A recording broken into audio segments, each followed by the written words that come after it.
ጽዮንዬ የኢየሱስ ክርስቶስ የልደት በዓል ለምን እንደሚከበር ታውቂያለሽ? የሚከበረው እንደዚህ እኛን ለማዳን ብሎ መስቀል ላይ ተሰቅሎ እኛን ሲያድነን የማስታወስ ተብሎ ይከበራል። እኔ ዛሬ ከመምህር ጋር ወስዳችሁና ኢየሱስ ክርስቶስ የልደት በዓል ለምን እንደሚከበር እንዴት እንደሚከበር ደግሞ እነማን እንደሚያከብሩ ታውቂያለሽ? እነማን ናቸው የሚያከብሩት ኢየሱስ ክርስቶስ የልደት በዓል? የሚያከብረው የኢትዮጵያ ሰዎች እንዳለ ያከብራሉ። እንዴ እንደማቀ አንቺ እንደምታውቂው። እሺ ልጆችዬ፣ እንግዲህ እነዚህ ልጆች ጋር ኢየሱስ ክርስቶስ የልደት በዓል ለምን ይከበራል? በእነማን ይከበራል? እነማን በዓሉን ያከብሩታል? የበዓሉ የአከባበር ሂደትስ ምን ይመስላል? የሚለውን ልጆቹን ለመጠየቅ ሞክሬያለሁ። ልጆቹ ህጻናት ስለሆኑ በቂ መረጃ የላቸውም። ስለዛ ነው አሁን በባህር ዳር ከተማ በፈለገ ገነት ቅዱስ ጊዮርጊስ ካቴድራል ቤተክርስቲያን በመገኘት የኢየሱስ ክርስቶስ የልደት በዓል ለምን ይከበራል? በኢትዮጵያ ኦርቶዶክስ ተዋሕዶ ቤተክርስቲያን የበዓሉ የአከባበር ሂደት ምን ይመስላል? የሚሉትንና ሌሎች ተያያዥ ጉዳዮችን አንስተን ከመምህር ምህረተአብ ጋር ቆይታ የምናደርግ ነው የሚሆነው። ልጆችዬ እናንተ ቆይታችሁን ከኛ ጋር አድርጉ። ልጆችዬ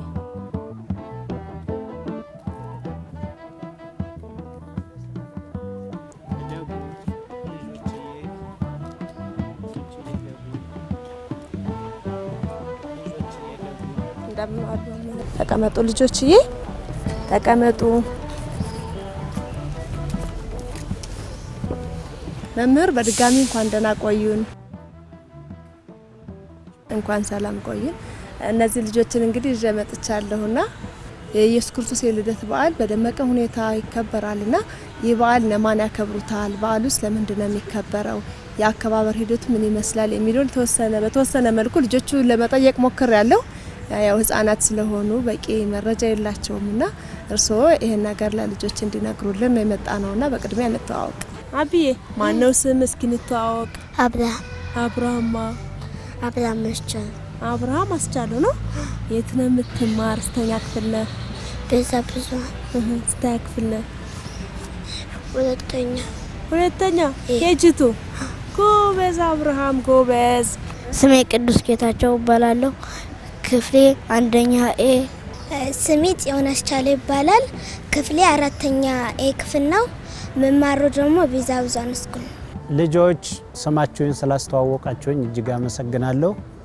እኔ ደግሞ ስሜ መምህር ምህረተአብ መራቸው በባህር ዳር ሀገረ ስብከት የፈለገ ገነት ቅዱስ ጊዮርጊስ ሰባኪ ወንጌል የቱሪስት አስጎብኝና በደሴተ ክብራን የአቡሻክር ተማሪ ነኝ።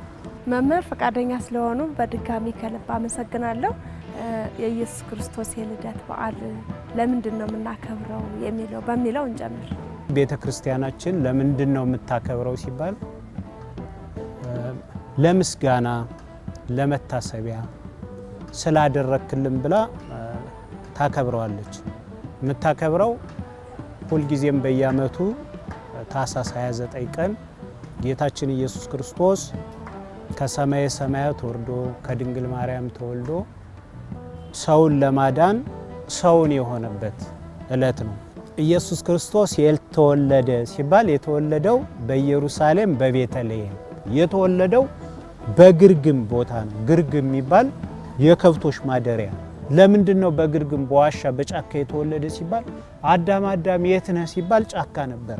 ስለዚህ የዛን ካሳ ለመካስ ኢየሱስ ክርስቶስ በጫካ ተወለደ። መጀመሪያ የሰው ልጅ በጥሩ ሁኔታ ነው የነበር፣ ተመችቶት ገነት ውስጥ ተቀምጦ እያለ በገነት 3 አይነት እጽዋት ሰጠው። አንዱን አትብላም ብላም አላለው፣ ዕፀ ሕይወት የምትባል የሕይወት ዛፍ ናት። ሁለተኛዋ ደግሞ አትብላ ተብሎ ዕፀ በለስን ተከለከለ። ያን በላ። በመብላቱ ምክንያት ከገነት ተባረረ። እናንተ አሁን ስትረብሹ ቤተሰብ አላከብር ስትሉ ልጆች ልትቆነጠጡ ትችላላችሁ ማለት ነው። እንደ አዳም ህፃናት እንደሚቆነጠጡት አዳም ከገነት ተባረረ። እግዚአብሔር ያህል ጌታ ገነትን ያህል ቦታ አጣ። በዚህ ምክንያት ተጸጽቶ ይቅርታ ሲጠይቅ እግዚአብሔር ምን አለው? ከልጅ ተወልጄ አድንሃለሁ አለ እና ከ5 ቀን ተኩል በኋላ ብሎ ቃል ኪዳን ገባላቸው። ከዛ በኋላ ትንቢተ ነቢያት እነ ሄኖክ እነ ዳንኤል እነ ኤርሚያስ አበይትና ደቂቅ ነቢያት የሚባሉት ስለዚህ ስጋ ስለሚለብሰው አምላክ ትንቢት ተናገሩለት። እግዚአብሔር ማይታየው ማይጨበጠው እዚህ ነው እዛ ነው ማይባለው ከሁሉ ቦታ ያለው አንዱ እግዚአብሔር እኛን መስሎ መጣ ወደ ምድር እና ታኅሳስ 29 ወይም ባለጌናን ገና ብለን እኛ የምናከብርበት ምክንያት በዚህ ነው። ስለዚህ ለምን እናከብራለን ሲባል ማን ስለተወለደ ኢየሱስ ክርስቶስ ምን ያለበት ቀን ነው የተወለደበት። በጾም ጀምራ በሱባኤ ጨርሳ ልደቱን የምታከብረው ማን ሲባል የኢትዮጵያ ኦርቶዶክስ ቤተክርስቲያን ከህፃናት እስከ አዋቂ እስከ ሽማግሌ ያሉት ሴት ወንድ ሳይል በህብረት የምታከብረው የኢትዮጵያ ኦርቶዶክስ ተዋሕዶ ቤተክርስቲያን ናት ማለት ነው። የልደት በዓል ለምን እንደሚከበር በእነማን እንደሚከበር ነግረውናልና አሁን ደግሞ በኢትዮጵያ ኦርቶዶክስ ተዋሕዶ ቤተክርስቲያን በዋዜማው ምን አይነት ተግባራትን በማከናወን ነው የልደት በዓል የሚከበረው? በኢትዮጵያ ኦርቶዶክስ ተዋሕዶ ቤተክርስቲያን የምታከብረው በምንድነው ሲባል መጀመሪያ እንግዲህ ለ44 ቀናት በጾም ነው የምታሳልፈው። የዋዜማው ጀምሮ ማህሌት አለ ከ2 ሰዓት ጀምሮ። ከዛ ቀጥሎ ደግሞ ቅዳሴ አለ። ከዛ በኋላ አሁን ምጣነ ሞገር ይባላል እና ቤተክርስቲያናችን በምስጋና የምስጋና ዕለት ነው። ሰውና መላእክት በአንድነት ያመሰገኑበት ስለሆነ በዚህ ሁኔታ ታከብረዋለች ማለት ነው። ገናና ባለ ጌና የሚባለው ጌና የግሪክ ቃል ነው። መወለድ የሚል ነው ትርጉሙ ማለት ነው። ወይም መገለጽ አስተሪዮ የሚል ትርጉም አለ እና የመገለጽ ዘመን ነው። እንግዲህ ጌታችን ኢየሱስ ክርስቶስ መጽሐፍ ቅዱስ እንደሚነግረን የተወለደበት ቦታ በግርግምቡ ነው። እረኞች ተሰብስበው እያለ በተናቀ ቦታ ነው ክርስቶስ የተወለደው ቀደም ብዬ እንደገለጽኩት እና በዛ ቦታ እረኞች ነበሩ። ያን ሲጠብቁ መንጋቸውን ተግተው ቤተልሔም በሳት ታጠረች። ምንድነው ብለው ሲቀርቡ መልካም ሕፃን አንዲት ድንግል ይዛ አንድ ሽማግሌ ዮሴፍ የሚባል ያን ሲያዩ አምላክ ተወለደ፣ መድኃኒት በሰማይ በምድር ሆነ እያለ መላኩ ሲነግራቸው ደስታቸውን ለመግለጽ በዛን ዕለት ሆይ ያሉ ገና ተጫውተዋል የሚል ቃላዊ ትውፊት አለ። የገና ጨዋታንና የጌታ የኢየሱስ ክርስቶስን የልደት በዓል የሚያገናኛቸው ከእረኞች ጋር የተያያዘ መምህር እንግዲህ የኢየሱስ ክርስቶስ የልደት በዓል በሚከበርበት ጊዜ የኢትዮጵያ ኦርቶዶክስ ተዋሕዶ ቤተክርስቲያን የተለያዩ ተግባራትን በማከናወን ከዋዜማው ጀምሮ ይከበራል ብለውናልና እነዚህ ህፃናት ልጆች ደግሞ የልደት በዓል ሲከበር እንዴት ያክብሩ? ምን ተግባራትን በማከናወን ያክብሩ? የልጆች ትእዛዝ መጀመሪያ እናትክና አባትክን አክብር ነው። ስለዚህ እናትና አባትን እያከበሩ ዝም ብለው ሳያስቸግሩ ከነጋሽ ገሌ ቤት ከነማ ገሌ ቤት ይህ ተገዝቷል ለኔም ይገዛልኝ ብለው ሳያስቸግሩ በተገኘው ነገር ኢትዮጵያዊ ስርዓት፣ ኢትዮጵያዊ ትውፊት፣ ኢትዮጵያዊ ባህላችን በሚፈቅደው በመልካም አለባበስ በጥሩ ሁኔታ ጤናን በማያውክ ነገር በሚገባ እንድናከብረው ብላ ነው ቤተክርስቲያን የምትመክረው ማለት ነው። ልጆችዬ በዛሬ እኔ የምጠይቀው ዝግጅታችን በባህር ዳር ከተማ በፈለገ ገነት ቅዱስ ጊዮርጊስ ካቴድራል ቤተክርስቲያን በመገኘት ከመምህር ምህረት አብ ጋር ከልጆቹ ጋር ቆይታ አደረግን። ልጆቹ ከኔ ጋር በነበራቸው ቆይታ ማለት ነው የኢየሱስ ክርስቶስ የልደት በዓል ለምን ይከበራል፣ የአከባበር ሂደቱስ ምን ይመስላል፣ እንደገና ደግሞ ኢየሱስ ክርስቶስ የት ተወለደ የሚሉትን ጥያቄዎች ከልጆቹ ይዤ መጥቼ ነበርና ከመምህር ምህረት አብ በቂ ማብራሪያ በቂ መረጃ አግኝተናል ማለት ነው። ልጆችዬ ቀጣዩ ዝግጅታችን የሚሆነው ደግሞ የኢትዮጵያ ኦርቶዶክስ ተዋሕዶ ቤተክርስቲያን የኢየሱስ ክርስቶስ የልደት በዓልን በሚከበርበት ዋዜማ ማለት ነው ለምስጋና የምትጠቀምባቸው የተለያዩ ቁሳቁሶች አሉ። ጸናጽን፣ ከበሮ፣ መቋሚያን የመሳሰሉ ማለት ነው። ልጆችዬ ውክልናቸው ምንድነው፣ ለምን ያገለግላሉ የሚለውን የምንመለከት ነው የሚሆነው። ልጆችዬ በድጋሚ ቆይታችሁን ከኛ ጋር አድርጉ።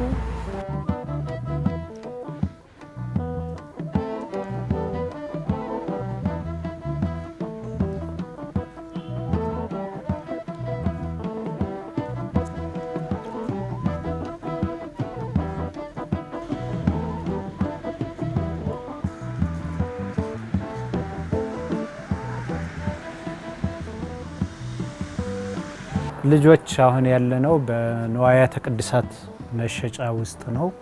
በፈለገ ገነት ቅዱስ ጊዮርጊስ ካቴድራል ቤተ አርሴማ የሚል ስያሜ ያለው ንዋያተ ቅድሳት መሸጫ ውስጥ ነው ያለው። በዚህ ከገና በዓል ጋር ተያይዞ ለበዓሉ የምንጠቀምባቸው ንዋያተ ቅድሳት ምን ምንድን ናቸው ሲባል ከነዛ መካከል እንግዲህ የመጀመሪያው ጧፍ፣ እንግዲህ ጧፍ ሰማዕታትን ቅዱሳንን ዋጋ የከፈሉ እነሱ እየቀለጡ ቤተ ክርስቲያን ያቆዩዋትን በምን ሁኔታ እንደሆነ ምናዘክርበት ምናስብበት ነው። ከዛ ውጭ ደግሞ ብርሃን ነው።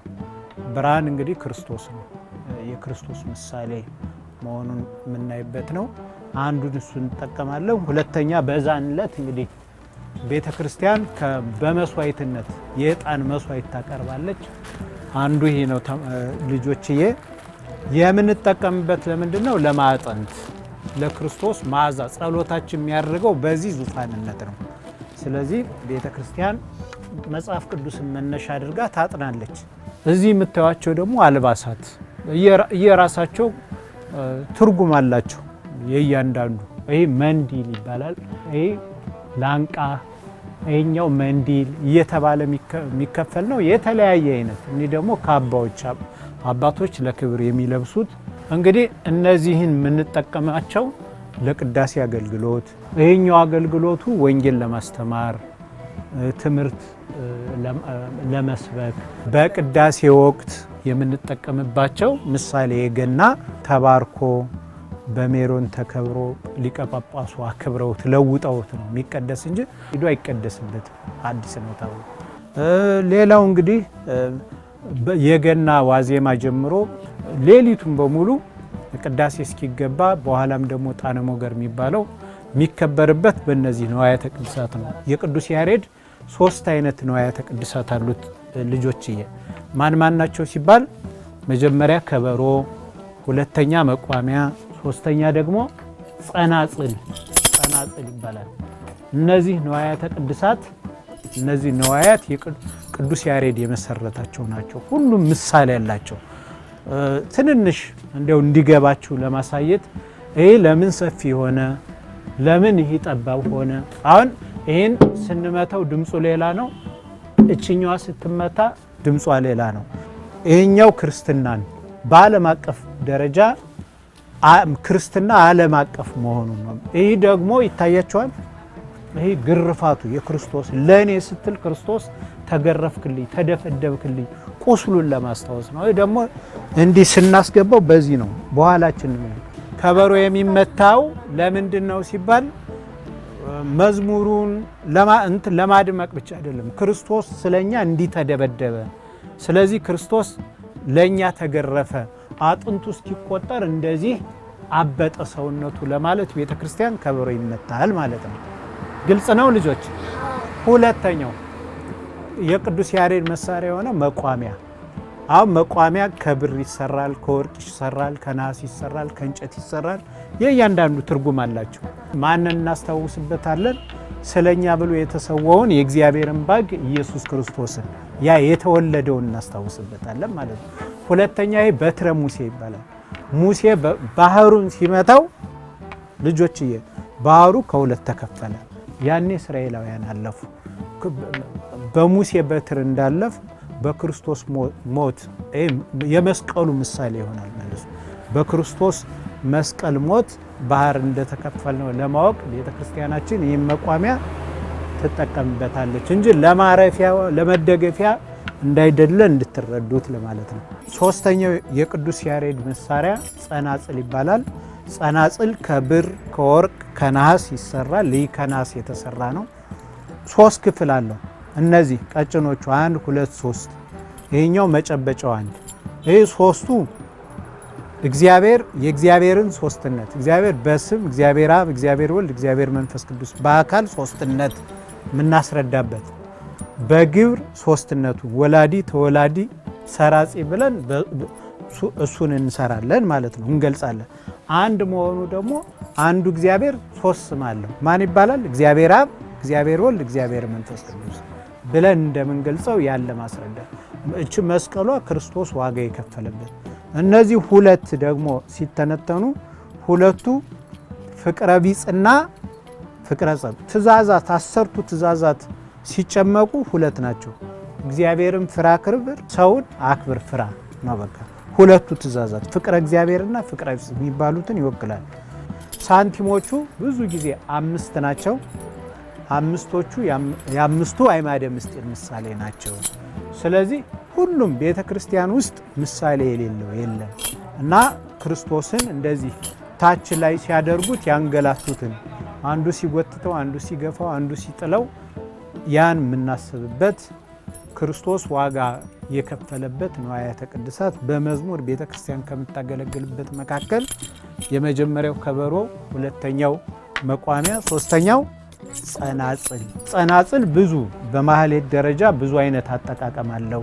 ቁም ጽንጸላ የሚባል እንዲህ እያደረግን ማለት ነው። የገና ዋዜማ እንዲህ እያልን እናገለግልበታለን። ጽፋት የሚባል አለ ከከበሮ ጋር የሚሄድ እያፈጠን የምንለው ማለት ነው። ክርስቶስ ተጸፋ ማለት ክርስቶስ ተደበደበ የሚለውን ለማሳየት የምንገልጽበት። ልጆች እስኪ ሞክሩት።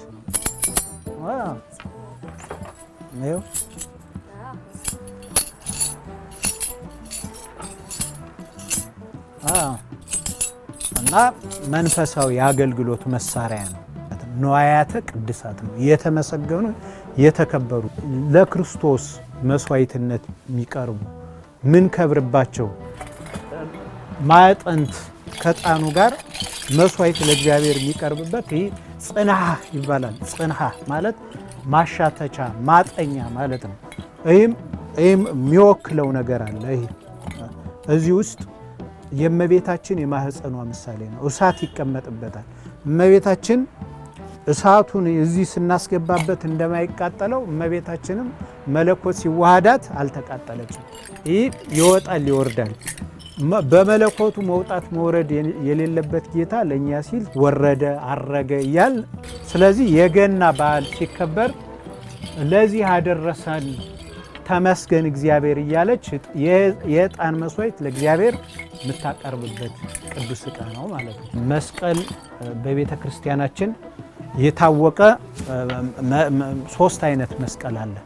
አንደኛ የአንገት መስቀል የምንላቸው ከአንገታችን የምናደርገው፣ ሁለተኛ ደግሞ ሃንድ ክሮስ የሚባለው የእጅ መስቀል የሚባለው እነዚህ ሊሆን ይችላል። ሌላው የመጾር መስቀል የምንላቸው በእንጨት ውስጥ የሚገቡ ማለት ነው። ከፍ ከፍ ያሉ መስቀሎች ከተለያዩ ማዕድናት ይሰራሉ። ከእንጨት ሲሰራ ክርስቶስ በእንጨት እንደተሰቀለ ለማዘከር፣ በብረት ሲሰራ ክርስቶስ ሳዶር፣ አላዶር፣ ዳናት፣ አዴራ በሚባሉ ቅንዋት እንደተቸነከረ ለማስታወስ፣ እነዛን ክርስቶስ ሚስማሮችን ለማስታወስ እያስተዋላችሁ ነው ልጆች። ክርስቶስ ሲሰቀል እንዲህ ተወግቷል። ስለዚህ የተወጋበት መከራ የደረሰበት ይህን የምናስብበት ማለት ነው።